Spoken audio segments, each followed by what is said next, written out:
अन्नदाता, पग पग पर है संग तुम्हारे अन्नदाता। लहू किसानों का बन के पसीना सींचता है धरती का सीना। मेहनत का तेरी हक दिलवाने, नई तकनीक नई खोज बताने। पशुधन को गुणवान बनाना, पौध सुरक्षा को सिखलाना, खेती के सब गुर समझाने, भारत का सरताज बनाने। आठों पहर है संग तुम्हारे अन्नदाता, अन्नदाता।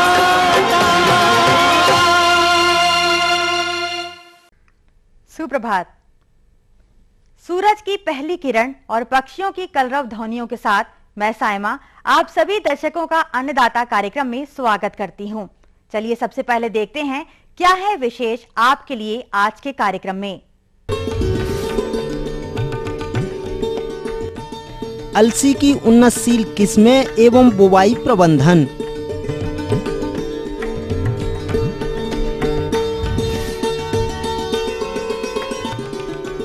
गेंदा की फसल में किए जाने वाले प्रबंधन कार्य।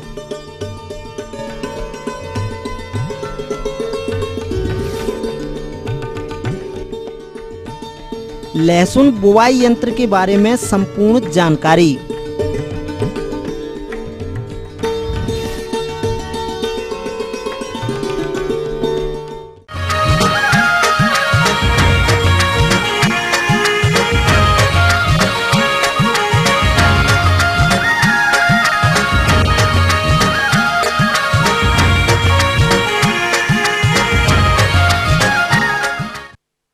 रबी का मौसम प्रारंभ होने वाला है और इस समय बोई जाने वाली तिलहनी फसलों में अलसी की खेती असिंचित दशा में हमारे अनेक किसान भाई सुविधानुसार करते हैं।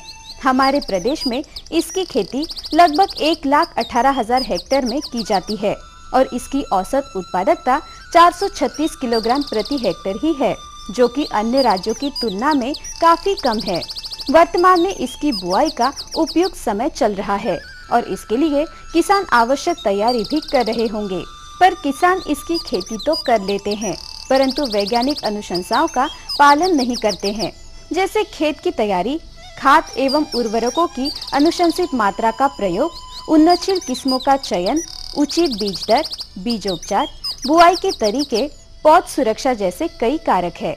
इन कारकों के अभाव में बीजों का उचित अंकुरण नहीं हो पाता है और प्रति इकाई क्षेत्रफल में पौधों की संख्या काफी कम रह जाती है और जो पौधे उगते हैं आगे चलकर उन पर कीट एवं रोगों का प्रकोप देखा जाता है और कड़ी मेहनत, समय एवं लागत लगाने के बावजूद भी उपज में काफी कमी आ जाती है। अतः किसान बंधु अलसी की वैज्ञानिक खेती किस प्रकार से करेंगे, देखिए इस कार्यक्रम की प्रस्तुति के माध्यम से। अलसी की फसल से अच्छा उत्पादन प्राप्त करने के लिए आइए सबसे पहले बात करते हैं भूमि के चुनाव एवं तैयारी की। तो अलसी की फसल के लिए काली भारी एवं दोमट मिट्टियां उपयुक्त होती हैं। अधिक उपजाऊ मृदाओं की अपेक्षा मध्यम उपजाऊ मृदाएं अच्छी समझी जाती हैं। भूमि में उचित जल निकास का प्रबंधन होना चाहिए। आधुनिक संकल्पना के अनुसार उचित जल एवं उर्वरक व्यवस्था करने पर किसी भी प्रकार की मिट्टी में अलसी की खेती सफलतापूर्वक की जा सकती है। अलसी का अच्छा अंकुरण प्राप्त करने के लिए खेत को 2 से 3 बार हैरो चलाकर जुताई करना चाहिए। बाद में पाटा लगाकर नमी को संरक्षित करना चाहिए। अलसी का दाना छोटा एवं महीन होता है, अतः अच्छे अंकुरण हेतु खेत का भुरभुरा होना अति आवश्यक होता है।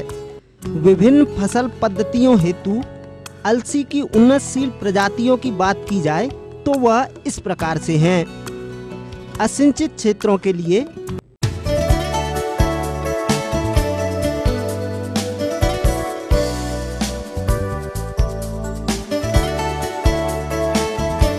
सिंचित क्षेत्रों के लिए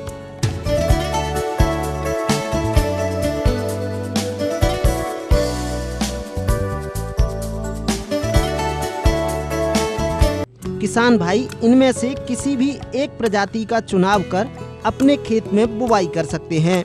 अब आइए बात करते हैं खाद एवं उर्वरक प्रबंधन की। अलसी की फसल से बेहतर उत्पादन हेतु अच्छी तरह से पकी हुई गोबर की खाद 4 से 5 टन प्रति हेक्टेयर अंतिम जुताई के समय खेत में अच्छी तरह से मिला देना चाहिए। अलसी की असिंचित अवस्था में बुवाई करने के लिए 40 किलोग्राम नत्रजन, 20 किलोग्राम फास्फोरस तथा 20 किलोग्राम पोटास प्रति हेक्टेयर की आवश्यकता होती है।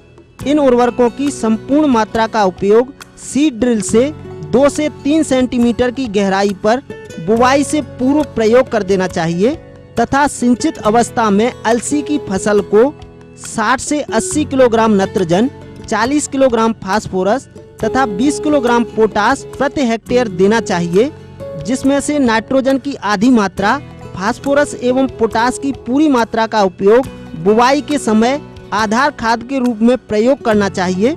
इसके अलावा नत्रजन की बची हुई आधी मात्रा का उपयोग प्रथम सिंचाई के तुरंत बाद उपरवेशन के रूप में प्रयोग करना चाहिए। अलसी एक तिलहनी फसल है और तिलहनी फसलों से अधिक उत्पादन लेने हेतु 20 से 25 किलोग्राम प्रति हेक्टेयर सल्फर भी देना चाहिए। इसके अतिरिक्त 20 किलोग्राम जिंक सल्फेट प्रति हेक्टेयर की दर से बोनी के समय आधार के रूप में प्रयोग करना चाहिए। असिंचित क्षेत्रों में अक्टूबर के प्रथम पखवाड़े में तथा सिंचित क्षेत्रों में नवंबर के प्रथम पखवाड़े में बुवाई करना अच्छा होता है। किसान भाइयों, अब आइए बात करते हैं बीजोपचार की। बुवाई से पूर्व बीजों को कार्बेंडाजिम की 2.5 से 3 ग्राम मात्रा प्रति किलोग्राम बीज की दर से उपचारित करना चाहिए अथवा ट्राइकोडर्मा बेडी की 5 ग्राम मात्रा, ट्राइकोडर्मा हाइजेनियम की 5 ग्राम एवं कार्बाक्सिन की 2 ग्राम मात्रा से प्रति किलोग्राम बीज को उपचारित कर ही बुवाई करना चाहिए। किसान भाइयों, अब आइए बात करते हैं बुवाई प्रबंधन की। अलसी की बुवाई हेतु 25 से 30 किलोग्राम प्रति हेक्टेयर बीज की आवश्यकता होती है तथा कतार से कतार के बीच की दूरी 30 सेंटीमीटर, पौधे से पौधे के बीच की दूरी 5 से 7 सेंटीमीटर रखना चाहिए। बीज को भूमि में 2 से 3 सेंटीमीटर की गहराई पर बुवाई करना चाहिए। खरपतवार प्रबंधन के लिए बुवाई के 20 से 25 दिन पश्चात पहली निदाई गुड़ाई करना चाहिए तथा दूसरी निदाई गुड़ाई बुवाई के 40 से 45 दिनों बाद कर देनी चाहिए। अलसी की फसल में रासायनिक विधि से खरपतवार प्रबंधन हेतु पेंडामेथिलीन 1 किलोग्राम सक्रिय तत्व को बुवाई के पश्चात एवं अंकुरण से पूर्व 500 से 600 लीटर पानी में मिलाकर खेत में अच्छी तरीके से छिड़काव कर देना चाहिए। अलसी की फसल से अच्छा उत्पादन प्राप्त करने के लिए विभिन्न क्रांतिक अवस्थाओं पर 2 सिंचाइयों की आवश्यकता पड़ती है। यदि 2 सिंचाइयां उपलब्ध हो तो प्रथम सिंचाई बुवाई के 1 माह बाद एवं द्वितीय सिंचाई फल आने से पहले करना चाहिए।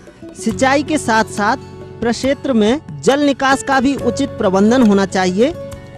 कार्यक्रम में लेंगे एक छोटा सा कॉमर्शियल ब्रेक, जल्द लौटेंगे कुछ और जानकारियों के साथ।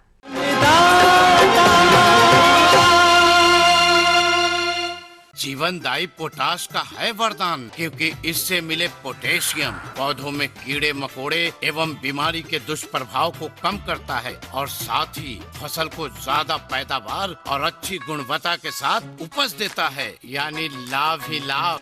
IPL पोटाश यानी असली पोटाश। रात 9 बजे सबकी नजर टिकी होती है न्यूज एट 9 PM पर, दिन भर की खबरों का अपडेट। नए वैज्ञानिक तरीके और टेक्नोलॉजी के साथ ग्रोमोर बदल रहा है खेती करने का नजरिया। ग्रोमोर डबल घोड़ा सुपर लाया है सही मात्रा में पोषण जो फसलों में लाए नई जान। 16% मतलब पूरे 16% फॉस्फेट की शक्ति। नहीं बापू, 16% से भी ज्यादा, क्योंकि ग्रोमोर डबल घोड़ा सुपर में है सल्फर और कैल्शियम का दम। आपका वही डबल घोड़ा सुपर अब बन गया है ग्रोमोर डबल घोड़ा सुपर। ग्रोमोर डबल घोड़ा सुपर क्वालिटी में सबसे ऊपर।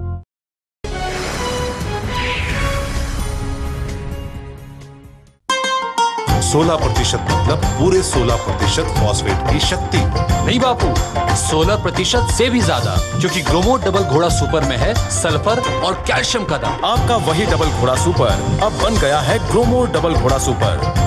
ग्रोमोर डबल घोड़ा सुपर क्वालिटी में सबसे ऊपर। रात 9 बजे सबकी नजर टिकी होती है न्यूज एट 9 PM पर दिन भर की खबरों का अपडेट। नए वैज्ञानिक तरीके और टेक्नोलॉजी के साथ ग्रोमोर बदल रहा है खेती करने का नजरिया। ग्रोमोर डबल घोड़ा सुपर लाया है सही मात्रा में पोषण जो फसलों में लाए नई जान। 16% मतलब पूरे 16% फॉस्फेट की शक्ति। नहीं बापू, 16% से भी ज्यादा, क्योंकि ग्रोमोर डबल घोड़ा सुपर में है सल्फर और कैल्शियम का दम। आपका वही डबल घोड़ा सुपर अब बन गया है ग्रोमोर डबल घोड़ा सुपर। ग्रोमोर डबल घोड़ा सुपर क्वालिटी में सबसे ऊपर।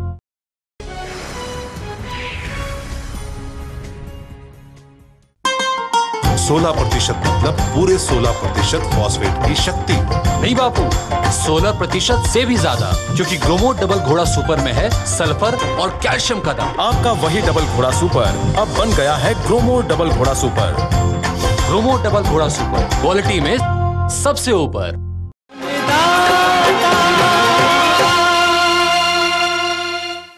ब्रेक के बाद हम फिर से हाजिर हैं आपके साथ। चलिए अब रुक करते हैं अगली कड़ी की ओर।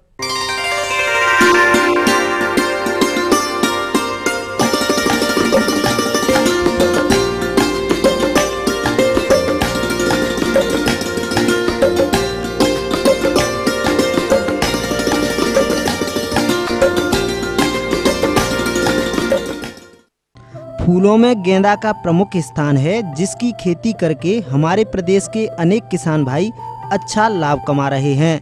लेकिन इस फसल से अच्छा उत्पादन प्राप्त करने के लिए इसमें कुछ प्रबंधन कार्यों का किया जाना आवश्यक होता है, जैसे फसल को खरपतवारों से मुक्त रखना, आवश्यकता अनुसार सिंचाई, उर्वरकों का संतुलित मात्रा में प्रयोग, सही समय पर तुड़ाई एवं फसल को कीट व रोगों से मुक्त रखना इत्यादि।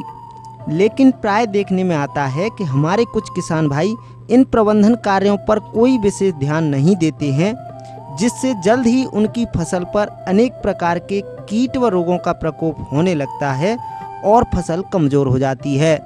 ऐसी फसल से हमारे किसान भाइयों को कम एवं निम्न गुणवत्ता युक्त पुष्पों की प्राप्ति होने से आर्थिक हानि का सामना करना पड़ता है। तो किसान भाइयों, गेंदा की फसल में इन प्रबंधन कार्यों को आप कब और किस प्रकार से अमल में लाएं, जिससे कि आपको अत्यधिक उत्पादन की प्राप्ति हो सके।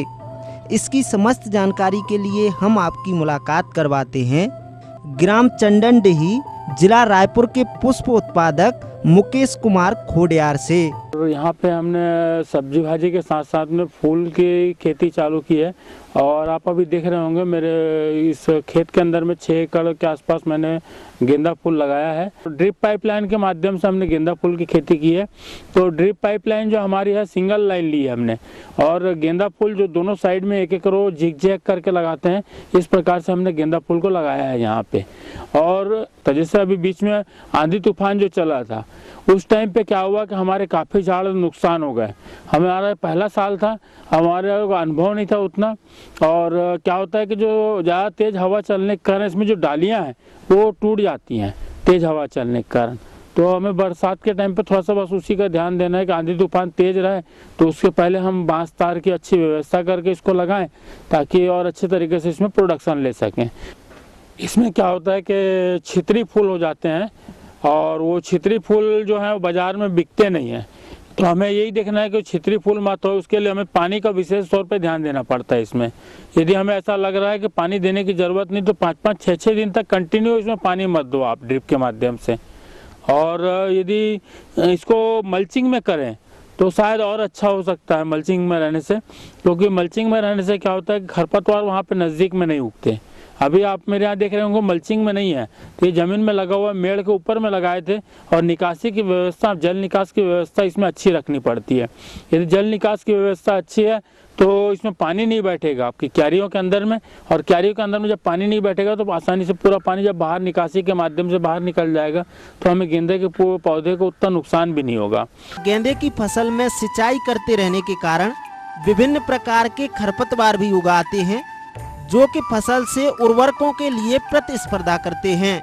तो किसान भाइयों, आप समय समय पर खुरपी के माध्यम से इन खरपतवारों की निराई गुड़ाई करते रहें। इसके लिए प्रथम गुड़ाई पौध रोपाई के 20 से 25 दिन बाद तथा दूसरी निराई गुड़ाई 40 से 45 दिन की अवस्था पर की जाती है। गेंदा की फसल से अच्छा उत्पादन प्राप्त करने के लिए 120 किलोग्राम नत्रजन, 80 किलोग्राम फास्फोरस एवं 80 किलोग्राम पोटास प्रति हेक्टेयर की आवश्यकता होती है, जिसमें से फास्फोरस एवं पोटास की पूरी मात्रा का उपयोग पौध रोपाई के समय आधार खाद के रूप में किसान भाइयों ने किया होगा।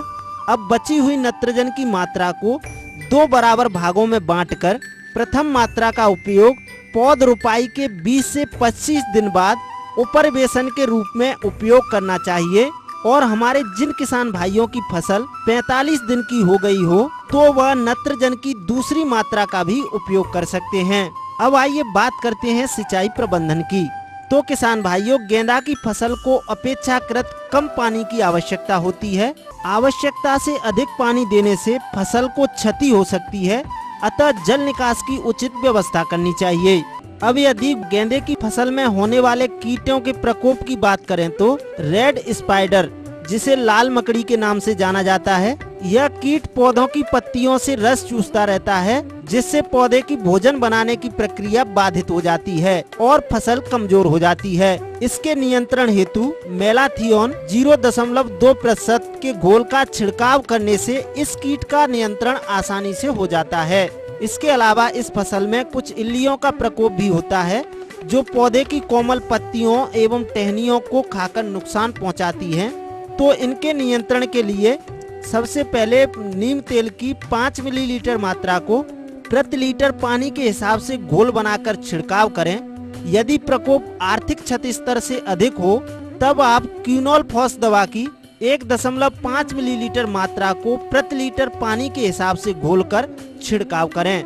गेंदा की फसल में आने वाला प्रमुख रोग है चूर्णिल फफूंदी रोग। इस रोग के प्रकोप से पौधे की पत्तियों, टहनियों पर सफेद सफेद चूर्ण दिखाई देने लगता है, जिसके कारण पौधे अपना भोजन प्राप्त नहीं कर पाते हैं और फसल कमजोर हो जाती है। इस रोग के नियंत्रण हेतु घुलनशील गंधक 2 ग्राम प्रति लीटर पानी के हिसाब से घोल बनाकर छिड़काव करने से इस रोग का नियंत्रण आसानी से हो जाता है।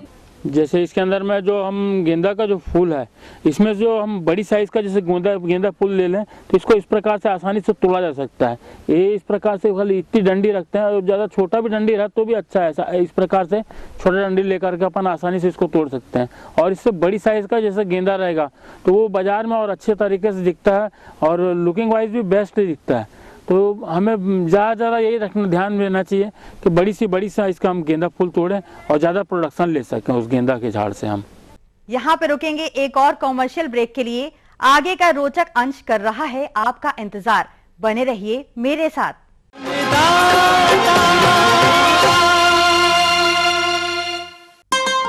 16% मतलब पूरे 16% फॉस्फेट की शक्ति। नहीं बापू, 16% से भी ज्यादा, क्योंकि ग्रोमोर डबल घोड़ा सुपर में है सल्फर और कैल्शियम का दम। आपका वही डबल घोड़ा सुपर अब बन गया है ग्रोमोर डबल घोड़ा सुपर। ग्रोमोर डबल घोड़ा सुपर क्वालिटी में सबसे ऊपर। रात 9 बजे सबकी नजर टिकी होती है न्यूज एट 9 PM पर, दिन भर की खबरों का अपडेट। नए वैज्ञानिक तरीके और टेक्नोलॉजी के साथ ग्रोमोर बदल रहा है खेती करने का नजरिया। ग्रोमोर डबल घोड़ा सुपर लाया है सही मात्रा में पोषण, जो फसलों में लाए नई जान। 16% मतलब पूरे 16% फॉस्फेट की शक्ति। नहीं बापू, 16% से भी ज्यादा, क्योंकि ग्रोमोर डबल घोड़ा सुपर में है सल्फर और कैल्शियम का दम। आपका वही डबल घोड़ा सुपर अब बन गया है ग्रोमोर डबल घोड़ा सुपर। ग्रोमोर डबल घोड़ा सुपर क्वालिटी में सबसे ऊपर।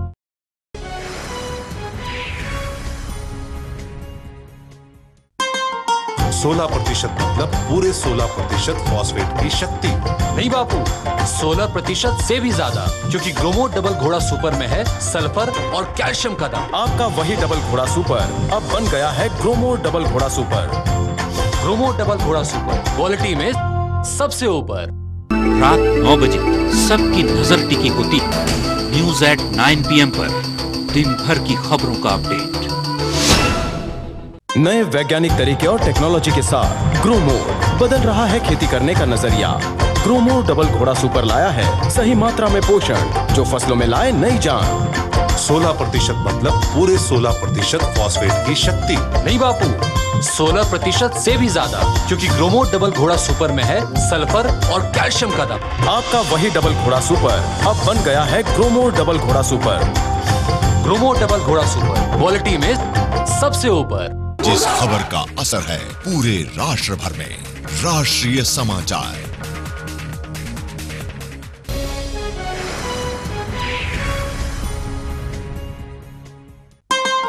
16% मतलब पूरे 16% फॉस्फेट की शक्ति। नहीं बापू, 16% से भी ज्यादा, क्योंकि ग्रोमो डबल घोड़ा सुपर में है सल्फर और कैल्शियम का दम। आपका वही डबल घोड़ा सुपर अब बन गया है ग्रोमो डबल घोड़ा सुपर। ग्रोमो डबल घोड़ा सुपर, क्वालिटी में सबसे ऊपर।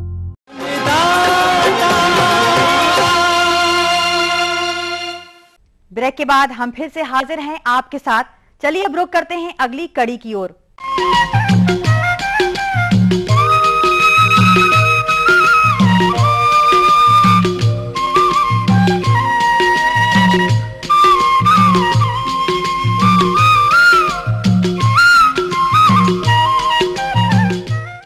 किसान भाइयों, रबी का मौसम प्रारंभ हो गया है और इस मौसम में हमारे अनेक किसान भाई लहसुन की खेती करते हैं और वर्तमान में इसकी बुआई का उपयुक्त समय भी चल रहा है।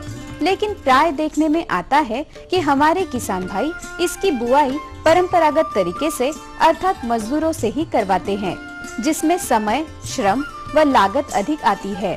साथ ही समय पर मजदूर नहीं मिलने से बुआई कार्य में भी विलम्ब होता है, जिसका विपरीत प्रभाव उत्पादन पर पड़ता है।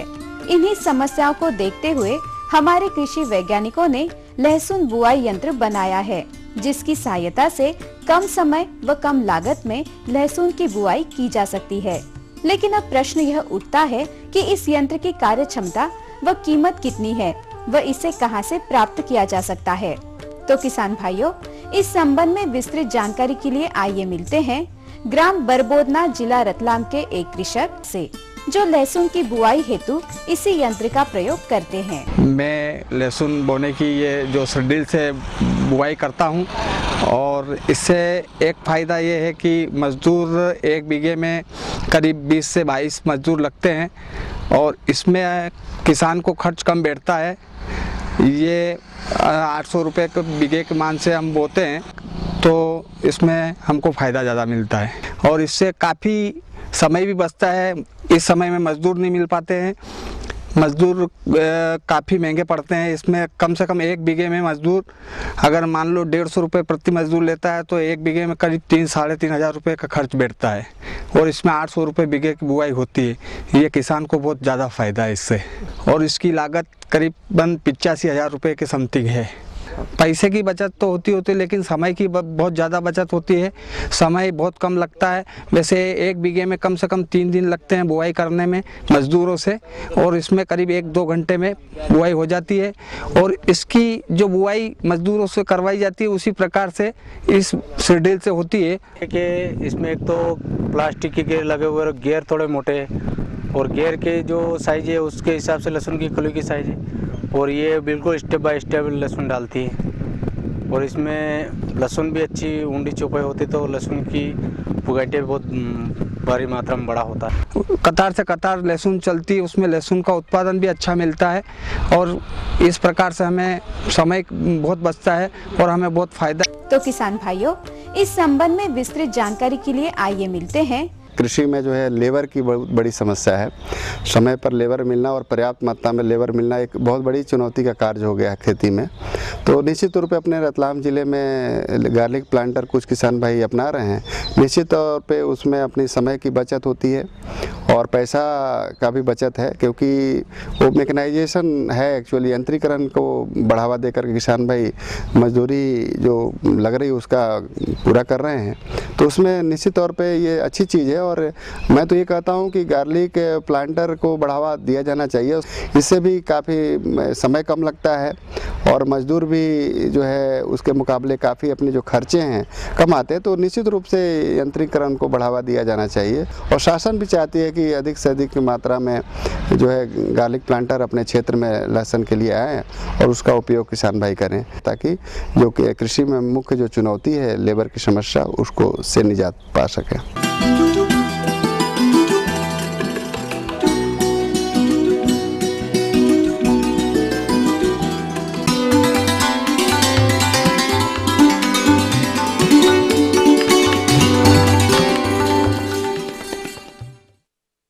अन्नदाता हेल्पलाइन निःशुल्क फोन संपर्क सेवा के माध्यम से पूछे गए प्रश्नों में से चयनित प्रश्न और उनका जवाब इस प्रकार है। अन्नदाता निःशुल्क फोन संपर्क सेवा के माध्यम से पूछे गए प्रश्नों में से आज हमने जिस प्रश्न को कार्यक्रम में शामिल किया है उसे पूछा है ग्राम खमरिया, जिला जबलपुर के पशुपालक प्रकाश यादव ने। यह गाय की उन्नत नस्लों के बारे में जानकारी चाहते हैं। तो प्रकाश यादव जी, आपकी जानकारी हेतु प्रस्तुत है कार्यक्रम का यह अंश। पिछले 2 से 3 दशकों में अधिक दूध देने वाली कुछ प्रजातियां जैसे जर्सी, होल्स्टीन फ्रीजियन का आयात बाहर के देशों से बड़े पैमाने पर हुआ। आजकल इन प्रजातियों का प्रजनन देसी नस्ल से कराकर संकर प्रजाति के पशु पैदा किए जा रहे हैं, जिनकी उत्पादन क्षमता तथा रोगाणु अवरोधक क्षमता शुद्ध विदेशी नस्लों की तुलना में ज्यादा है। अतः जो पशुपालक इन उन्नत नस्लों का चयन करना चाहते हैं, उन्हें इस बात की जानकारी का होना आवश्यक है कि वे इन दुधारू पशुओं की पहचान कैसे करें। तो आइए सर्वप्रथम जानते हैं होल्स्टीन फ्रीजियन नस्ल की गाय के बारे में। यह एक विदेशी नस्ल जो कि ठंडे जलवायु में रहना पसंद करती है।